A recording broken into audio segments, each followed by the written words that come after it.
Bem, gente amiga, nós vamos agora para a entrevista exclusiva com a irmã do pastor Anderson, né? O marido da deputada Flor de Lis. Flor de Lis deu uma entrevista, quero deixar bem claro mais uma vez que ela é investigada, assim como as outras pessoas que estavam dentro da casa, mas não existe nenhum indício de participação no crime por parte da polícia contra a deputada. E a entrevista que ela deu hoje, ela falou que as pessoas queriam ouvir, que ela quer a justiça independente se for cortar na própria carne da família, né? Se tiver gente da família envolvida no crime, ela quer saber quem foi. E é isso que a gente queria ouvir. Mas a investigação continua. Bom, vamos ouvir a cunhada da Flor de Lis, a irmã do Anderson. A família não havia se pronunciado, a família contratou um advogado também para acompanhar, que não o advogado da deputada, um outro advogado, para acompanhar as investigações.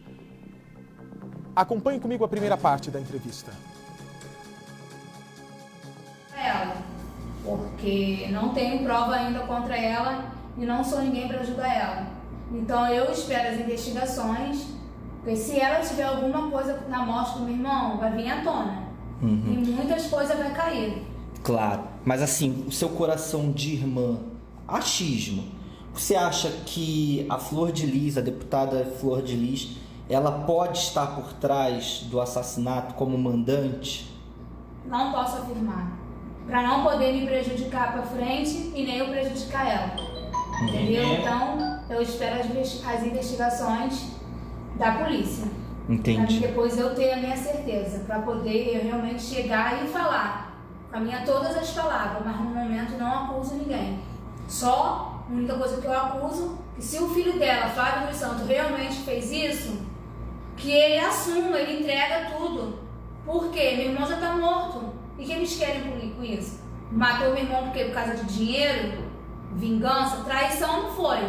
Isso eu tenho certeza que não foi. Porque onde estava ela, estava ele. Todas as fotos que postava ela, postava com ele. E meu irmão era muito apaixonado por ela. Isso quando eu via os dois juntos. E as fotos que eu vi eles postando. Maracanã, passeio, congresso, parque. Então eu não posso julgar. Ele só falava na Flor de Lis, era a paixão dele. Era a paixão dele. Vendo essas coisas pela televisão, como fica?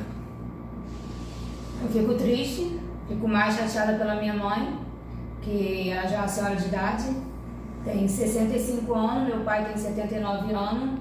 Eles não aguentaram ficar aqui, por causa de todo dia estar passando a notícia no jornal, e lá onde eles moram, querendo ou não, é mais tranquilo. E eu pedi para ela que ela fosse embora, porque em momento algum já se passaram mais de uma semana. Ninguém procurou minha mãe para poder dar uma satisfação. Ninguém apoiou minha mãe aqui no enterro. As câmeras, o velório, sempre vê ela sozinha. Ela não sendo autorada, ela é uma senhorinha que está com o vestido estampado, de óculos, cabelo meio grisalho. Ela é minha mãe. Então, como que eu vou te dizer que eu vejo? A única coisa que eu quero ali é a justiça. Porque quem fez isso com ele vai ter que pagar. Doa quem doer. Doa quem doer, sabendo quem foi. Doa quem doer a mim, doa quem doer minha mãe. Porque minha mãe mora lá em São Paulo. Meu esposo não deixa eu mentir. E minha família não deixa eu mentir. Todo o congresso que tinha, festividade, ela vinha lá de São Paulo pra cá. Só pra poder ver o filho dela. Muito bem. Pois bem. Gente amiga, veja só. Ela, na verdade, faz um apelo para que o Flávio, para que o sobrinho dela, se realmente for o culpado, que fale claramente para a polícia. E que não fique essa história agora do advogado. Opa, só um minutinho, enche a tela, por favor. Enche a tela, por favor. Que bom. Vem para mim, por favor. Perdão pelo meu celular.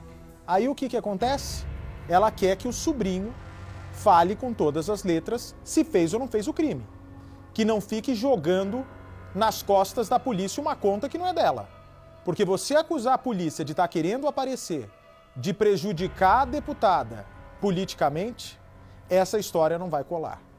Portanto, se ele realmente cometeu esse crime, é preciso que ele fale com todas as letras para a polícia. Veja a reportagem comigo. A deputada Flor de Lis mais uma vez fugiu dos jornalistas. Saiu de carro deitada no colo de uma filha, tentando se esconder. Mas nos bastidores, o advogado de defesa falou sobre alguns pontos importantes do depoimento. Ele disse que Flor de Lis reforçou a primeira versão de que, quando o assassinato aconteceu, ela estava no 3º andar da casa e que, após os tiros, os filhos a seguraram. Ou seja, ela nem teria estado na cena do crime. Uma das primeiras perguntas feitas pela delegada foi em relação aos celulares, tanto do pastor Anderson quanto do filho, o Flávio, que até o momento não foram localizados. Ela, mais uma vez, garantiu que não sabe onde estão os aparelhos. Disse também que, logo depois do assassinato, a polícia apreendeu 40 celulares na casa dela. Disse até que, às vezes, os dois poderiam estar entre esses 40 e a polícia podia não ter notado. Mas que, mesmo assim, conversou com os filhos e pediu que eles se organizassem para tentar localizar os celulares, o que até o momento, de acordo com ela, não aconteceu. A mãe e a irmã do pastor acreditam que os filhos e a deputada não estão contribuindo com as investigações. Foi isso que o advogado da família contou por telefone para a Record TV. Eu ainda não tive acesso aos autos. Tudo eu venho acompanhando pela imprensa. Eu estive na delegacia ontem. Fiquei na delegacia a tarde toda, não consegui falar com a autoridade policial que preside o inquérito, porque ela estava tomando o depoimento da deputada. Saí de lá sem ter acesso aos autos. Então, tudo que eu venho acompanhando é por meio da imprensa. E se ver que nas palavras das autoridades, que não vem tendo aquele certo interesse da família em querer elucidar o caso. Uma coisa que me causou maior estranheza foi do sumiço dos celulares. Outro ponto, uma fogueira atrás da casa, queimando o mato e sabe-se lá o quê. Pode ser, em tese, uma destruição de provas. Então, as coisas que poderiam ter sido apresentadas à autoridade policial para buscar elucidar o caso do seu ente querido, um pai de família, pai de 55 filhos, que não foram apresentados. Uma outra coisa que também me causou estranheza, que eu peguei também pela imprensa também, um cidadão que toma 30 tiros, qual socorro que vai prestar a ele? Para mim, ao meu ponto de vista, de criminalista há 14 anos, foi apenas um desfazimento do local de crime, uma destruição do local de crime. Que ninguém toma 30 tiros vai precisar de socorro. Tanto é verdade que chegou morto no hospital. Então são coisas que vieram abalando a família e que resolveram constituir o advogado. Elementos que acabam levando o advogado que os fala aqui chegar a esse convencimento de que não vem tendo o interesse da família em elucidar o caso. Tanto que é verdade que até o próprio Ministério Público já veio sustentando essa tese. Flor de Lis também foi questionada sobre o fato de ter dito num primeiro momento que ela e o marido foram perseguidos por 2 motos pouco antes do assassinato. A versão rapidamente caiu, porque as câmeras da casa dela comprovaram que nenhum motociclista passou pelo local. Nas imagens é possível ver apenas Lucas dos Santos, de 18 anos, que está preso, chegando pouco depois das 3 da manhã. Após descer do carro carregando uma bolsa, às 3h15 ele volta sem a bolsa e deixa o local em um carro de aplicativo. 10 minutos depois, Flor de Lis e Anderson chegam em um carro preto que entra na garagem do imóvel. Após este momento, nenhum movimento estranho.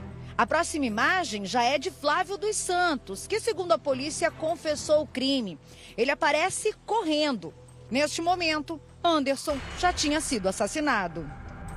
Segundo a defesa, Flor de Lis teria se confundido porque ainda está muito abalada com outro episódio de assalto que viveu em 2018 com o pastor Anderson. Mas o advogado garantiu que ela tentou contar tudo o que aconteceu e que coube às autoridades policiais esclarecerem que, na verdade, não houve nenhuma perseguição. Agora, existe um outro ponto muito importante em toda esta história, que apesar de ter ficado longas horas frente a frente com a delegada, a deputada não falou. Existe um depoimento de um filho que teria dito que ela e outras 3 filhas estavam pondo remédio na comida do pastor com a intenção de envenená-lo. Segundo o advogado de defesa, isso sequer foi questionado à cliente dele, o que pode inclusive ser uma estratégia da polícia.